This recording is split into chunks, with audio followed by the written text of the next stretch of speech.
sudah ada di awal bulan Desember. Selamat hari Natal. Haleluya. Lihat kanan kiri saudara, sehat-sehat semua, bersuka cita di dalam Tuhan. Amin. Terima kasih Tuhan buat hari ini kami mengucap syukur Tuhan. Untuk kemurahan-Mu, kebaikan-Mu dalam hidup kami.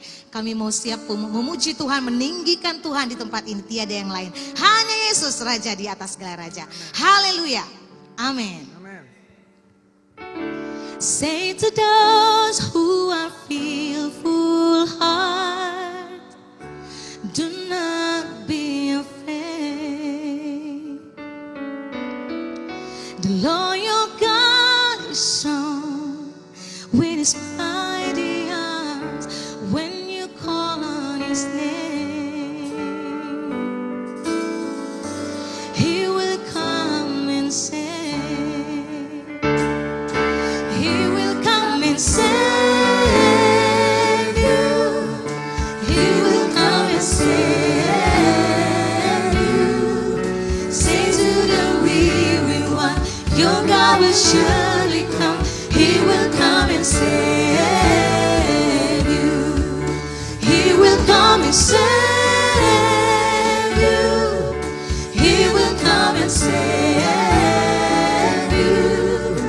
Lift up your eyes to you will arise again. He will come and save you.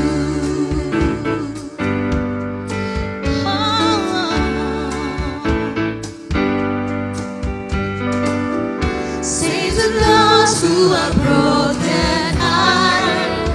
Do not lose your faith. Though your God is strong and His loving when you call on His name, He will come and save. He will come and save you. He will come and save you. Say to the weary one, your God is surely come. He will come and save you. He will come and save you. He will come and save you. Lift up your eyes to Him. You will arise again. He will come and save you. You will refuge in the day of trouble. You will have shelters in the time of storm. You'll be a tower in the day of sorrow, a fortress in the time of war. He will come and save you. He will come and save you. Say to the weary one, your God will surely come. He will come and save you. He will come and save you. Save you. Lift up your eyes to Him. You will arise again. He will come and save you. He will come and save you. He will come and save you. Lift up your eyes to Him. You will arise again. He will come and save you. Lift up your eyes to Him. We will arise again. Lift up your eyes to Him. You will arise again. Lift up your eyes to Him. You will arise again. He will come and save you.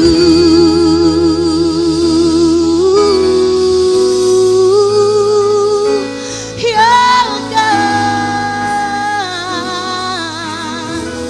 Jesus,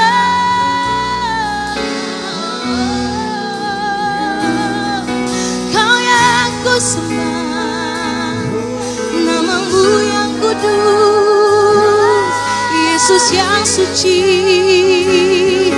layak disembah, dipuja, Kau dimuliakan.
untuk selama-lamanya.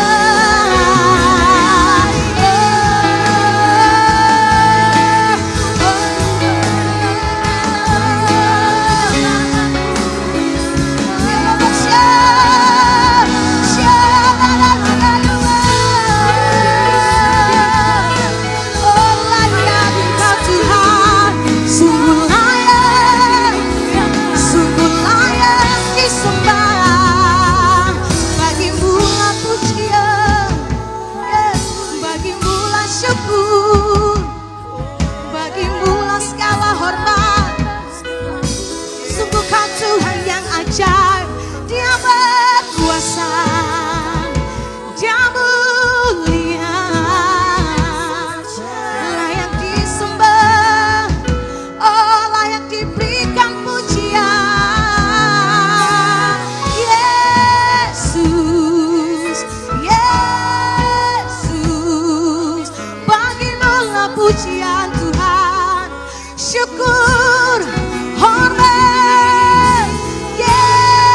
Yesus yang berkuasa, layak disembah, hormat serta syukur bagimu Tuhan.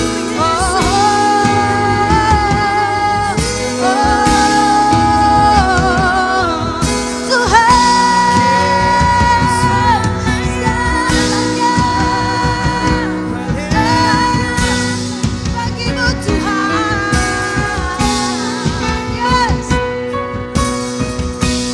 Bagi Dia segala pujian, hormat serta syukur kekal selamanya. Bagi Dia segala pujian, hormat serta syukur selama-lamanya. Bagi Dia segala pujian, hormat serta syukur kekal selamanya. Bagi Dia segala pujian, amin, selama-lamanya. Bagi Dia segala pujian, hormat serta syukur kekal selamanya. Bagi Dia segala pujian, hormat serta syukur, amin, selama-lamanya. Oh bagi Dia segala pujian, hormat serta, oh syukur bagimu Tuhan, kekal selamanya. Bagi Dia segala pujian, hormat serta syukur selama-lamanya. Amin, selama-lamanya.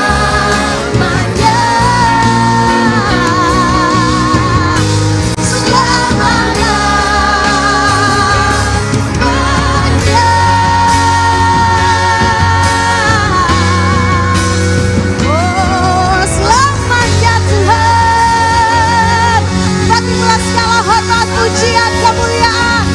Haleluya, amin, amin. Segala pujian bagimu Tuhan. Haleluya.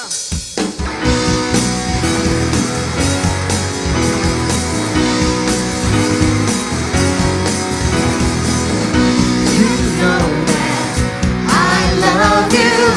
You know that I want to know so much more than I had before. These words come from my heart.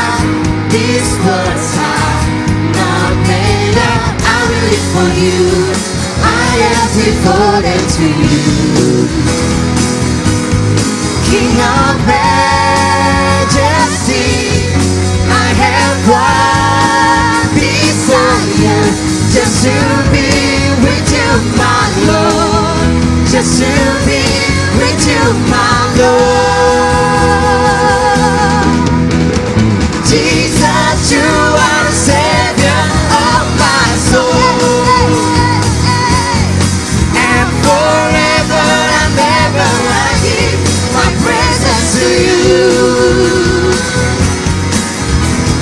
Jesus, you are the Savior of my soul.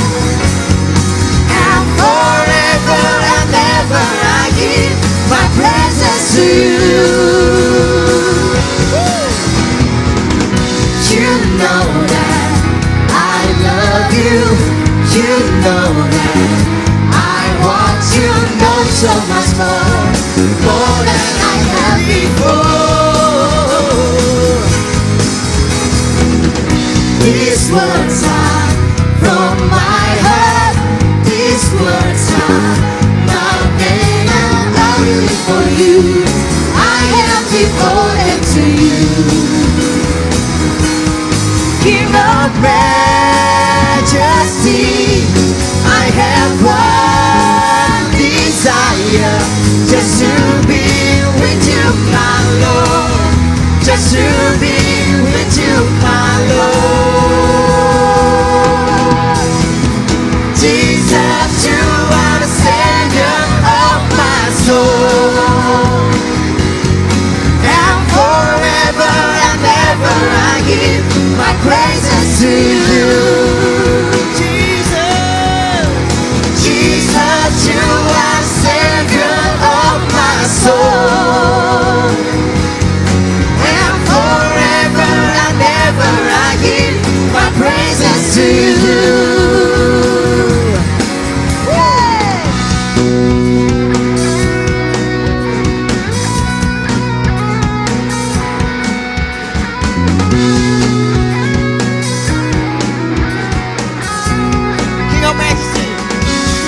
King of majesty, I have one desire, just to be with you, my Lord. Just to be with you, my Lord. King of majesty, I have one desire, just to be with you, my Lord. Just to be with you, my Lord. Jesus, you are the Savior of my soul. And forever and ever I give my praises to you. Jesus, you are the Savior of my soul.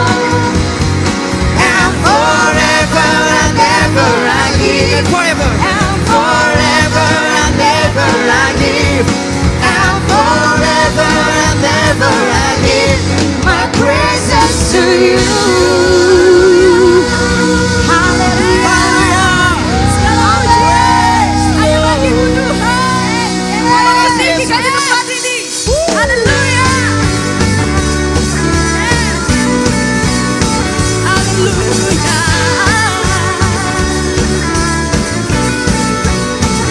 Kau kuat kami Tuhan. Yesus, kau kekuatan di hidupku. Takkan gentar langkahku. Kau angkat tanganku di saat ku jatuh. Kaulah sumber kuatku. Lembah yang telah ku lewati, sebab Engkau sertaku. Dengan imanku ku diselamatkan oleh kuasa Yesusku. Ku angkat tanganku, ku sorakan berkuasa, surga bumi nyatakan. Angkat tanganku nyatakan kau hebat, Allah yang berkuasa, berkuasa selamanya.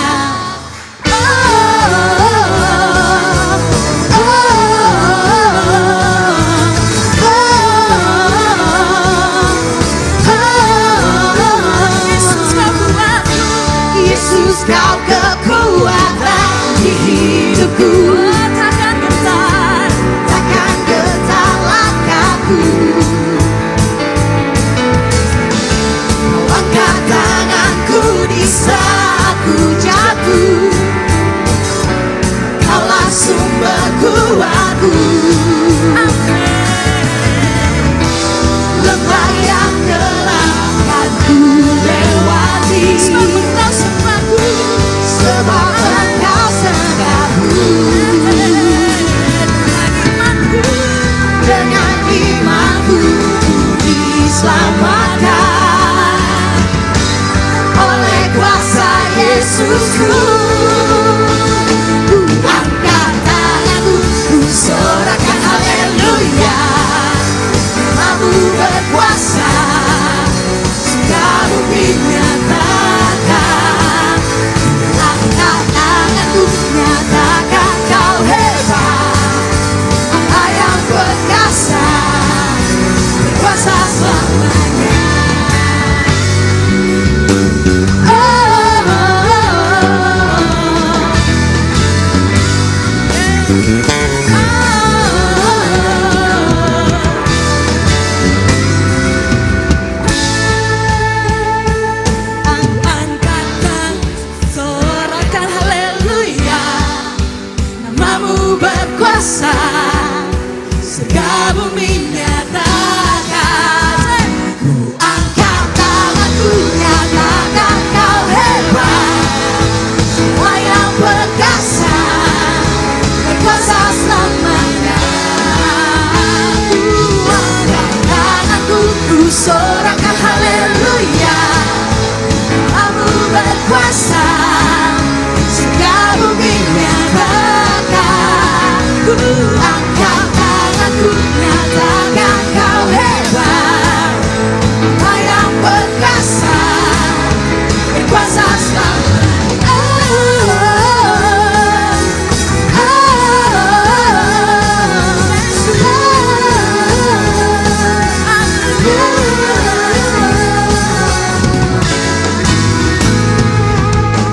Haleluya.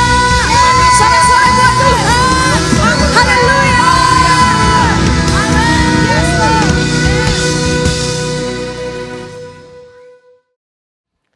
Shalom Bapak Ibu yang terkasih di dalam Yesus Kristus Tuhan. Kembali lagi kita di dalam ibadah online di minggu kedua di bulan Desember. Wow, tidak terasa sudah sampai di penghujung tahun 2024. Selamat Natal buat Bapak Ibu semua.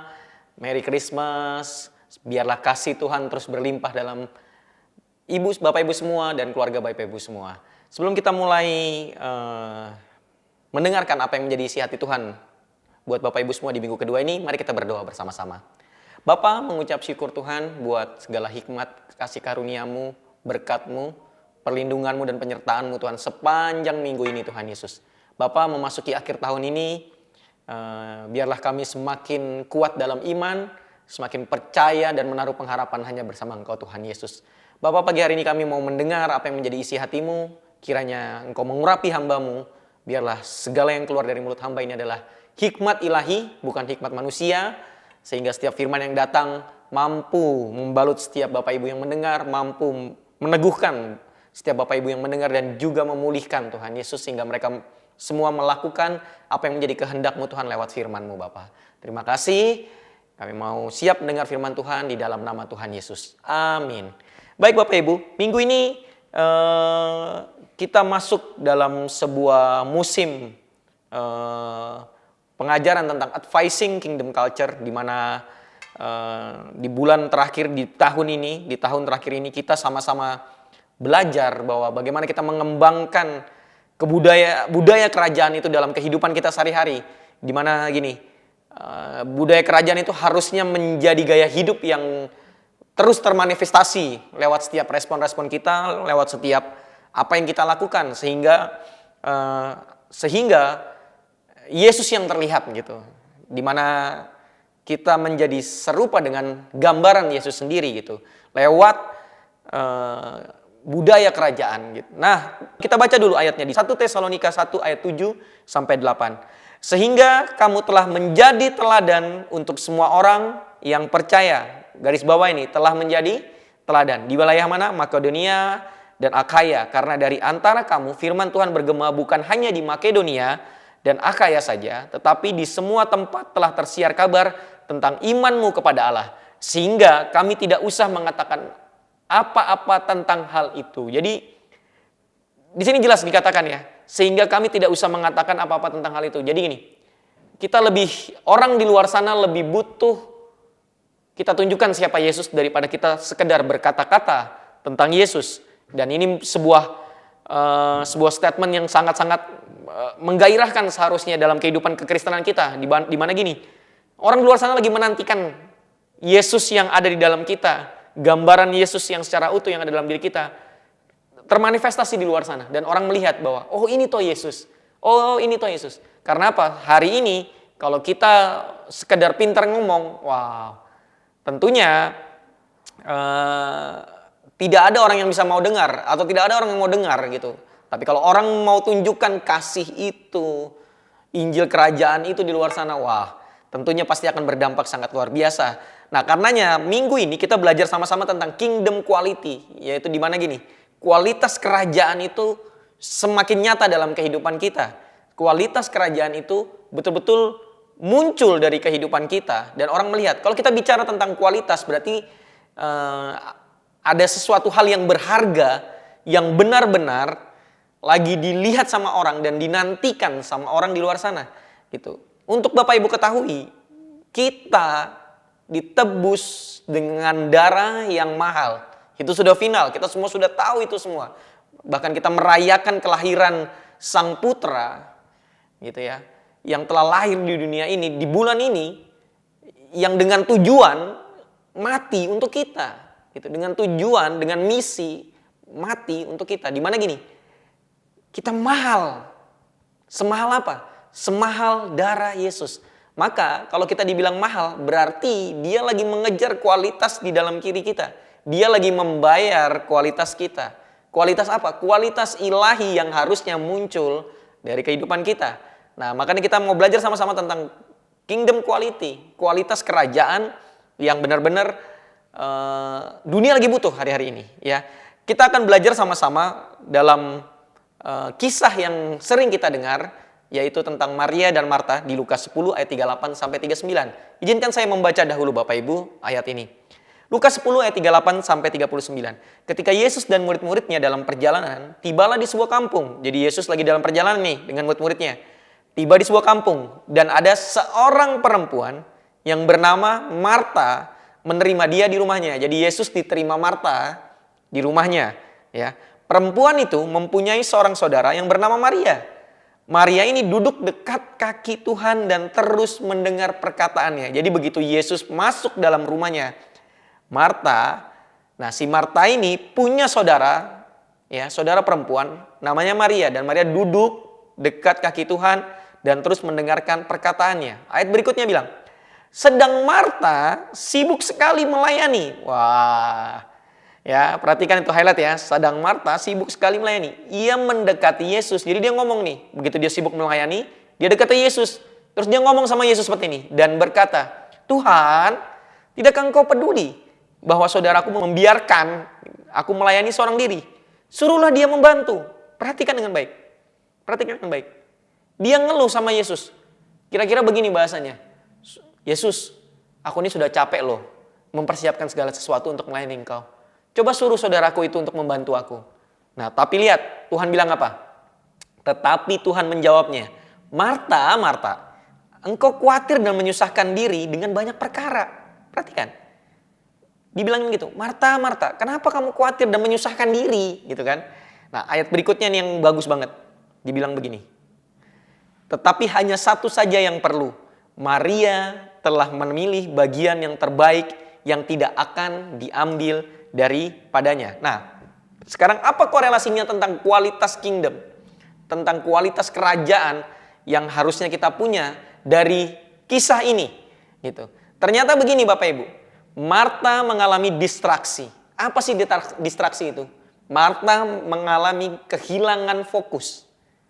Di situ ada Yesus, tapi Marta sibuk terhadap hal lain yang belum tentu itu esensi. Nah, Maria mengambil hal yang benar dan baik menurut pandangan Yesus. Makanya dia bilang, Maria mengambil yang penting, yang tidak diambil daripadanya. Kenapa begitu? Coba perhatikan ayat 40-nya. Sedang Marta sibuk sekali melayani. Maria ngapain? Duduk di kaki Tuhan. Duduk di depan Yesus, dengar Yesus ngomong. Perhatikan Yesus ngomong. Dia duduk di situ. Nah, perhatikan. Kan? Tapi Marta, enggak. Sibuk dia melayani. Melayani baik, saya lagi bilang, apakah melayani itu tidak sesuai dengan kehendak Tuhan? Enggak, saya lagi tidak ngomong seperti itu. Tapi kadang-kadang, kadang-kadang kita terlalu sibuk melayani, tanda kutip, tapi kita lupa hal yang esensi, yaitu hubungan kita dengan Tuhan. Mungkin kita melayani, tapi saya mau bilang ini yang agak gak enak. Tapi kita melayani diri kita sendiri. Kenapa melayani diri kita sendiri? Apa sih ciri orang yang melayani dirinya sendiri? Gampang. Nggak mau berkorban biasanya. Itu nomor satu. Orang yang melayani dirinya sendiri, bicaranya untung rugi. Contohnya apa? Oh, saya mau melayaninya nantilah setiap pas ibadah prime. Ibadah yang jemaatnya banyak, saya baru mau melayani. Saya melayaninya apa? Saya melayaninya yang enak-enak aja lah. Yang susah-susah. Ngurus orang mati, ngurus orang susah, ya kan? Berkorban, seperti tim cyber ini misalnya, sampai tengah malam, suara sampai habis ini saya dengar barusan gitu kan. Lihat, itu biar mereka aja lah, saya yang kelihatan-kelihatan aja. Itu yang dibilang, sorry saya bilang, itu melayani diri sendiri. Nah, esensinya jadi gini. Nanti kita baca sama-sama ya. Kenapa kita belajar sama-sama tentang Marta ini? Kenapa sampai Marta terdistraksi? Karena distraksi ini sungguh-sungguh merugikan kita. Kadang-kadang kesannya terlihat rohani. Melayani tadi kesannya terlihat rohani kan? Sibuk di dalam gereja misalnya. Melayani pekerjaan Tuhan. Benar. Kita memang harus melayani. Tapi yang membedakan antara melayani Tuhan dengan melayani diri sendiri adalah gini. Motivasinya. Nah, motivasinya siapa? Fokusnya siapa? Kenapa terdistraksi? Karena fokusnya ke diri sendiri. Makanya si Marta ngeluh. Perhatikan, Marta ngeluh kan? Tuhan, tidakkah engkau peduli? Bilang dong sama saudaraku. Lihat, kalau kita ngomong kita melayani untuk Tuhan dan kita berkorban, harusnya nggak perlu ngeluh dong. Iya dong, harusnya tidak perlu ngeluh dong. Karena fokusnya Tuhan. Siapa yang disenangkan? Tuhan. Nah, justru melayani dengan berkorban, Tuhan disenangkan. Tapi ketika kita melayani untuk diri sendiri, kita akan cenderung ngeluh. Kita akan cenderung bilang, apa untungnya buat saya? Apa ruginya buat saya? Nah, jelaskan bedanya. Sampai di sini mulai mengerti kan? Kingdom quality dengan kualitas kekristenan kebanyakan orang hari-hari ini. Nah, sampai di sini mulai mengerti ya. Oke, saya langsung aja. Mengapa fokus itu penting? Kenapa kita harus fokus sama Yesus? Karena Maria mengambil hal itu, ya. Ini, saya bagi dalam 4 hal ini. Distraksi itu masalah utama dalam kehidupan kita. Lagi ya, distraksi itu masalah utama dalam kehidupan kita. Pengalihan itu masalah utama kadang-kadang dalam hidup kita. Apalagi sekarang di era digital. Ya, kita bisa searching semua khotbah sesuai mau kita, ya kan? Padahal nih Alkitab mencatat nih ya, di akhir zaman akan banyak orang memilih siapa yang dia mau dengar sesuai dengan apa? Apa yang dia mau, firman yang dia mau. Jadi kalau sudah ketemu sama makanan keras seperti apa yang mau kita belajar pada pagi hari ini, nggak akan didengar. Nggak akan dengar. Karena apa? menggelisahkan kita, mengusik gini, mengusik ego kita dan mengusik ini, kenyamanan kita. Nah, padahal jelas ikut Yesus dikaruniakan untuk menderita. Lihat, kita menderita karena kita melakukan firman. Termasuk tadi, melayani dengan berkorban itu adalah menderita demi Kristus. Nah ini yang beda. Jadi distraksi itu memang masalah utama dalam kehidupan kita. Kita lupa fokus kita adalah Yesus. Kita lupa fokus kita adalah Sang Raja kita yang kita mau rayakan ini di bulan ini. Dia satu-satunya fokus. Jadi gini, semua tuh harusnya tentang Yesus, bukan tentang kita. Gitu. Harusnya tentang Yesus, bukan tentang kita. Gitu. Nah, yang berikutnya, distraksi adalah penyebab stres dan kecemasan. Perhatikan dengan baik. Si Marta cemas dia panik. Dia panik kenapa? Seolah-olah kalau makanannya nggak siap, Yesus tidak suka datang ke rumahnya. Seolah-olah kalau dia tidak well prepare untuk mempersiapkan sesuatu buat Yesus, nah dia akan merasa bahwa saya mengecewakan Yesus ini. Lihat, saya mengecewakan Yesus. Padahal perhatikan dengan baik.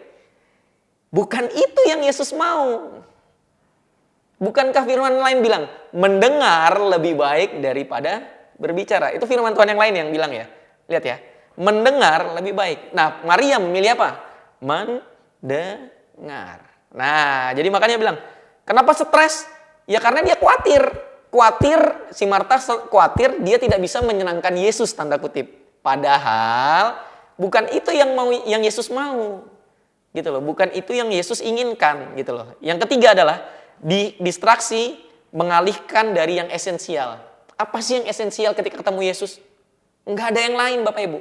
Hubungan. Enggak ada yang lain. Yang esensial dari kita dengan Yesus itu hubungan. Ketika kita beribadah, hubungan kita dengan Tuhan seperti apa? Ketika kita melayani, hubungan kita dengan Tuhan seperti apa? Makanya banyak orang kelelahan ketika melayani, banyak orang tiba-tiba skip, berhenti melayani hanya karena apa? Nggak punya hubungan dengan Tuhan. Ya tadi, yang dia layani dirinya sendiri. Yang dia layani egonya sendiri, gitu loh. Jadi ketika ketika mau tampil di depan, saya mau dilihat orang. Saya mau orang tahu siapa saya. Pokoknya saya, gitu. Saya. Ini karena saya ini, gitu kan? Ini karena saya ini.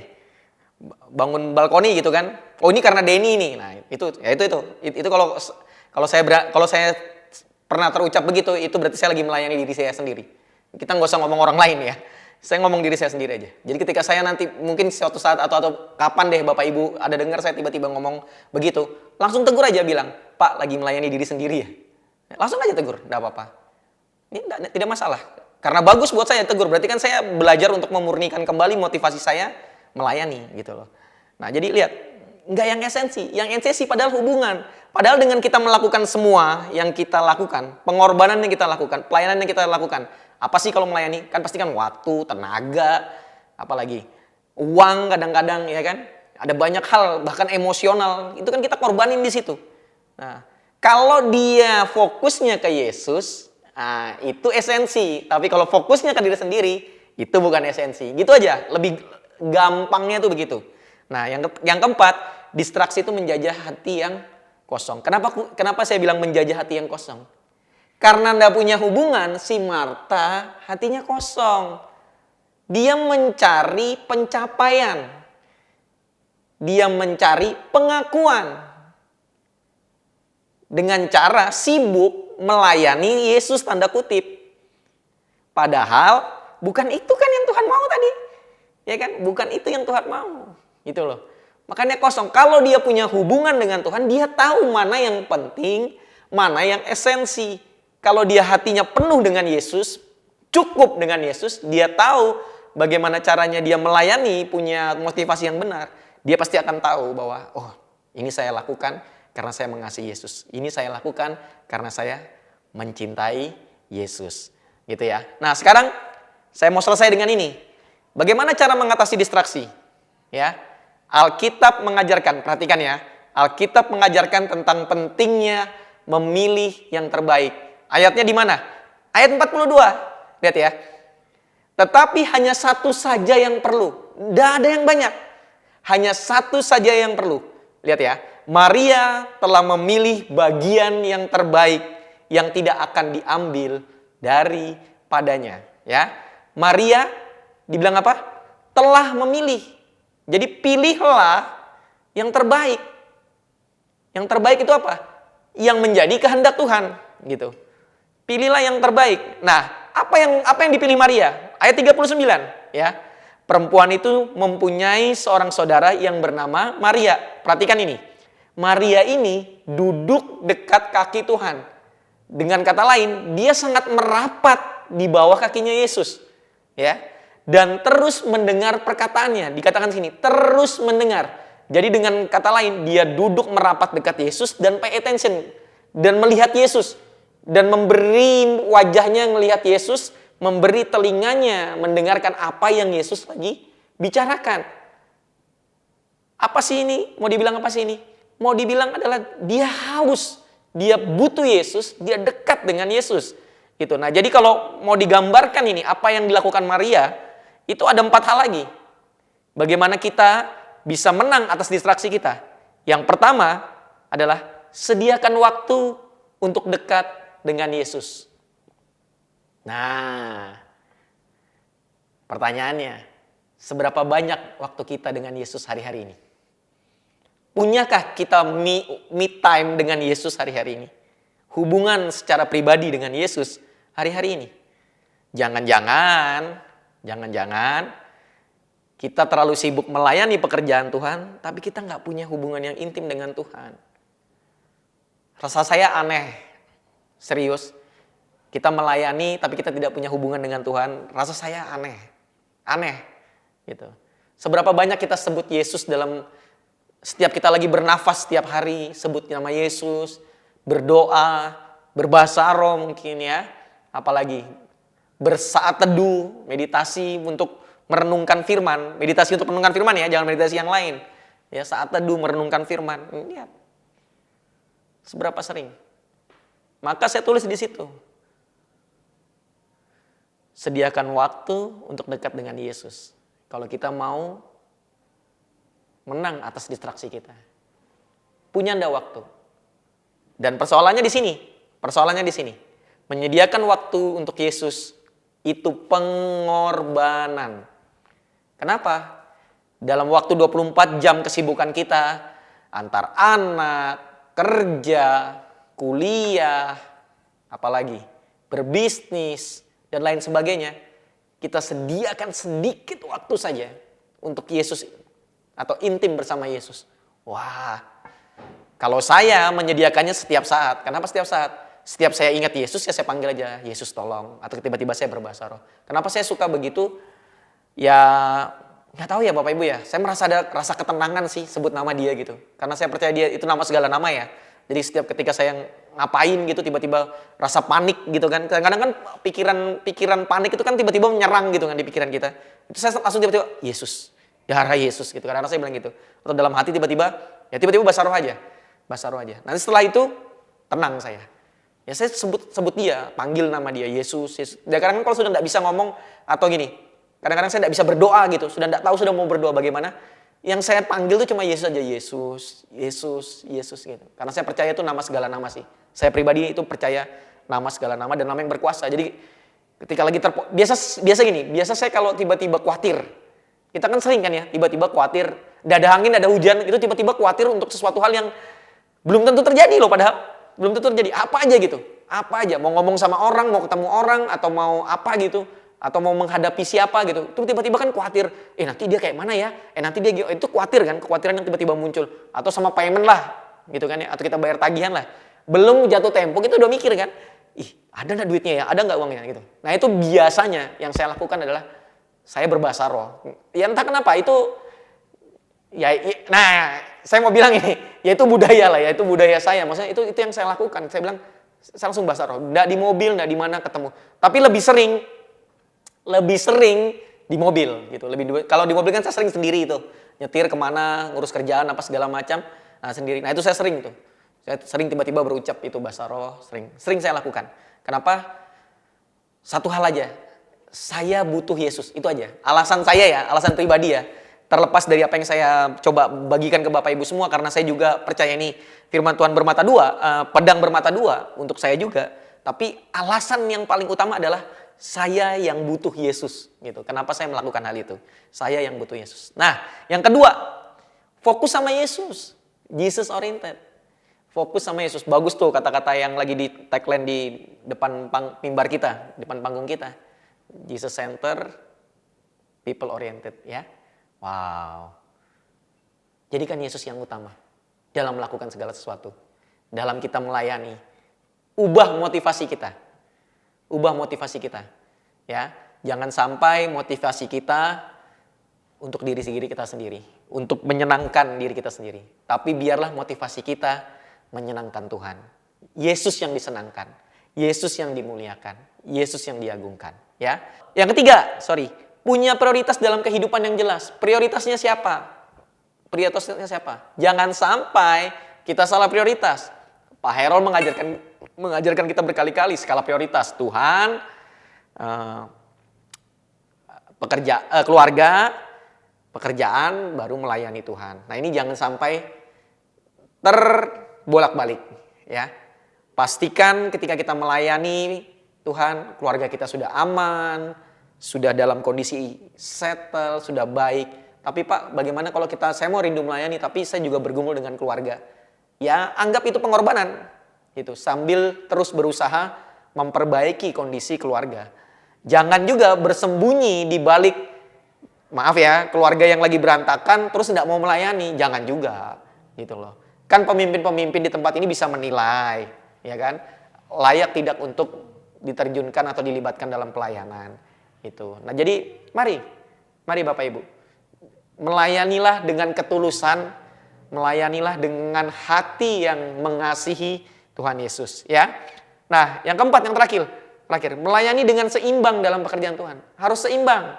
Ya tadi, antara pekerjaan, antara keluarga, ya kan, antara Tuhan. Paling utamakan adalah hubungan dengan Tuhan. Karena apa? Ya supaya kita punya kualitas yang bagus. Karena saya selalu percaya nearness is likeness. Kedekatan kita dengan Tuhan membuat kita serupa dengan Tuhan. Ingat ya yang pelajaran sanctification, glorification beberapa waktu lalu yang diajarkan sama Pak Errol. Nonton lagi lah, di YouTube ini ada, ya. Nah, saya mau kasih statement menarik di sini. Fokus pada kehendak Tuhan dan menghindari distraksi adalah cara paling ampuh meningkatkan kualitas kita sebagai warga kerajaan Allah, ya. Fokus pada kehendak Tuhan dan menghindari distraksi. Jadi nggak ada jalan lain. Fokus sama kehendak Tuhan. Bagaimana kita fokus sama kehendak Tuhan? Markus 12 ayat 30 bilang, kasihilah Tuhan Allahmu dengan apa? Perhatikan, dengan segenap hatimu dan dengan segenap jiwamu dan dengan segenap akal budimu dan dengan segenap kekuatanmu. Perhatikan, semua lini kalau kita mau fokus, hati kita nggak kemana-mana, hati kita ke Yesus. Apalagi jiwa kita sadar untuk menyembah Dia, untuk fokus sama Dia, Sang Raja kita. Dan segenap apa? Akal budi. Jadi kalau nyembah, pikirannya jangan kemana-mana. Kalau lagi malam penyembahan, pikirannya jangan kecucian di rumah, jangan ke air sudah dimatikan atau belum, listrik sudah dimatikan atau belum, jangan ke situ. Tapi fokuslah sama Tuhan. Gitu loh ya. Dengan segenap apa? Kekuatan. Kalau kita ngomong kekuatan, ya sudah. Semua sumber daya kita fokusnya sama Tuhan. Ya. Jadi itu yang membuat kita sama-sama bisa fokus sama Tuhan adalah kasihi Tuhan. Kasihi Tuhan. Udah gak ada jalan lain. Kasihi Tuhan. Kenapa sih kita harus mengasihi Tuhan dengan segenap akal, segenap budi, segenap apalagi kekuatan kita? Karena begini Bapak Ibu, kalau kita terdistraksi dengan hal-hal yang ingin dicapai di hidup ini, pangkat, gaji naik, jodoh, apalagi doa-doa kita lah, rumah baru, mobil baru, udahlah, udah. Bukan berarti kita nggak kerja, bukan berarti kita tidak berpikir untuk hal itu, sudah. Saya kasih ayat yang terakhir, lihat ya. Fokusnya kan mengasihi Tuhan kan? Saya kasih ayat yang terakhir. 1 Korintus 2 ayat 9. Tetapi seperti ada tertulis, apa yang tidak pernah dilihat oleh mata, dan tidak pernah didengar oleh telinga, dan yang tidak pernah timbul di dalam hati manusia. Perhatikan ayat ini. Semua yang disediakan Allah untuk mereka yang mana? Yang mengasihi Dia. Kasihi Tuhan. Kalau kita mau jadi warga kerajaan yang berkualitas, kasihi Tuhan dengan segenap hati, segenap tubuh, segenap jiwa, segenap akal, dan segenap kekuatan kita.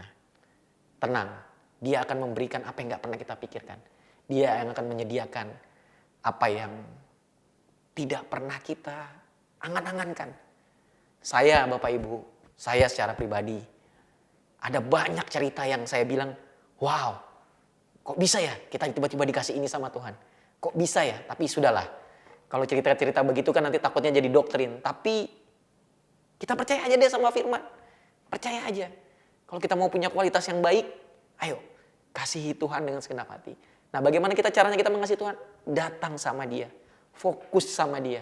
Punya hidup yang terkoneksi dengan Tuhan. Baca firman, renungkan firman. Ya kan? Tidak henti-hentinya. Ini kita sebentar lagi kalau yang masih ikut baca Alkitab ya. Selama setahun tanggal 31 kita khatam lagi sekali lagi baca firman. Bagaimana yang belum Pak? Ayo coba lagi. Nanti Januari mau mulai lagi start dari Kejadian 1 lagi. Ayo kita start lagi. Kita mulai lagi melangkah untuk baca firman, merenungkan firman setiap hari. Saya kira firman ini cukup buat Bapak Ibu semua.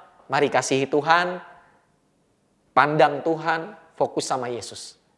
Percayalah kita akan menjadi warga kerajaan yang berkualitas. Yang melayaninya pun tidak sembarangan. Melayaninya tidak baperan. Melayaninya tidak perlu sakit hati. Tapi melayani dengan kualitas ilahi di mana gini. Semua untuk kemuliaan Tuhan Yesus. Bukan kemuliaan saya. Amin. Tuhan Yesus memberkati. Mari kita berdoa. Bapa, terima kasih buat firman-Mu pada pagi hari ini Tuhan. Materaikan setiap firman-Mu Tuhan. Biarlah kami hidup sesuai dengan kehendak-Mu Bapa. Kami mau terus terkoneksi dengan Engkau.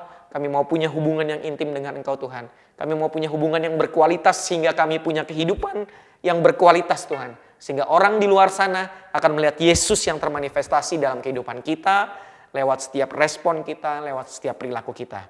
Materaikan firman-Mu Bapa, di dalam nama Tuhan Yesus kami berdoa. Amin. Baik Bapak Ibu yang terkasih, kita akan memberikan persembahan dengan sukacita.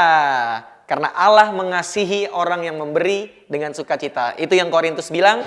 Bapak Ibu mari angkat persembahan Bapak Ibu. Bapak Ibu nanti bisa setelah berdoa ini memberikan persembahan di QRIS di bawah saya ini. Kita angkat sama-sama persembahan kita. Bapa, kami memberi Tuhan dengan hati yang penuh dengan sukacita Tuhan. Karena kami tahu apa yang ada sama kami hari ini adalah milik-Mu Tuhan. Kami hanya pengelola Tuhan Yesus. Karenanya Tuhan, Engkau menyucikan dan menguduskan persembahan ini Tuhan.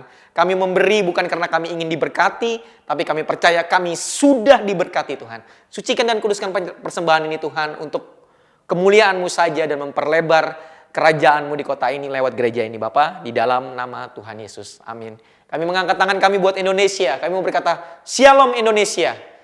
Negara yang diberkati Tuhan. Bangsa yang dikasihi Tuhan. Kalau orang lain mengeluarkan kutuk, kami mengucapkan berkat Tuhan atas Indonesia. Kami mengucapkan berkat atas pemimpin bangsa ini Tuhan. Bapak Prabowo, Bapak Gibran. Dan juga setiap wali kota, gubernur, pejabat yang sudah terpilih Tuhan. Kami mengucapkan berkat atas mereka, mengucapkan shalom atas mereka. Terus berikan hikmat, terus berikan kesadaran bahwa mereka mencintai negeri ini Tuhan dengan baik, dengan benar Tuhan. Termasuk di kota ini Tuhan. Berdoa untuk kota ini terus terbangun dalam kasih karunia-Mu Tuhan. Dan kami percaya Tuhan kota ini tidak akan pernah ditinggalkan Tuhan Yesus. Berdoa untuk krisis airnya Tuhan. Diberikan hikmat Tuhan untuk memimpinnya Tuhan. Untuk bisa mengatasi setiap masalah ini. Macet dan air ini Tuhan Bapa. Di dalam nama Tuhan Yesus. Kami berdoa juga untuk Road Gateway Tuhan. Terbangun dalam kasih karunia-Mu. Tidak henti-hentinya kami bilang. Tanda ajaib Tuhan Yesus. Hari ini kami mungkin lagi proses pembangunan bor pile Tuhan dan juga pondasi Tuhan, kemudian akan naik kolom. Kami percaya ini akan terbangun Tuhan. Ada hujan lebat Tuhan di situ Bapak, di dalam nama Tuhan Yesus. Berkati setiap orang-orang yang membangun dan panitianya Bapak, di dalam nama Tuhan Yesus. Terima kasih Tuhan, kami mau terima berkat Tuhan. Arahkan hatimu sama Tuhan. Bapak Ibu semua, boleh tumpang tangan anak istri Bapak Ibu semua, terima berkat dari Tuhan. Percayalah bahwa kehendak Tuhan kita semakin naik dan tidak akan turun. Diberkati keluar masuk kita, menjadi kepala dan tidak menjadi ekor. Bahkan mulut kita berkuasa, bahwa apa saja yang saya buat dengan tangan saya ini pasti berhasil, sehat, dan beruntung. Taruh iman di situ, apa saja yang saya buat dengan tangan saya ini pasti berhasil, sehat, dan beruntung. Seperti Yosua 1 ayat 8 bilang, apa saja yang saya buat dengan kedua tangan saya ini pasti berhasil, sehat, dan beruntung. Tuhan memberkati dan melindungi Bapak Ibu semua. Tuhan menghadapkan wajahnya kepada Bapak Ibu semua, memberikan shalom, damai, dan sejahtera, melimpahkan kasih-Nya kepada Bapak Ibu semua, memberikan pengharapan dari sekarang dan sampai selama-lamanya. Yang percaya sama-sama bilang, amin. Tuhan Yesus memberkati Bapak Ibu. Selamat Natal. Sampai ketemu minggu depan.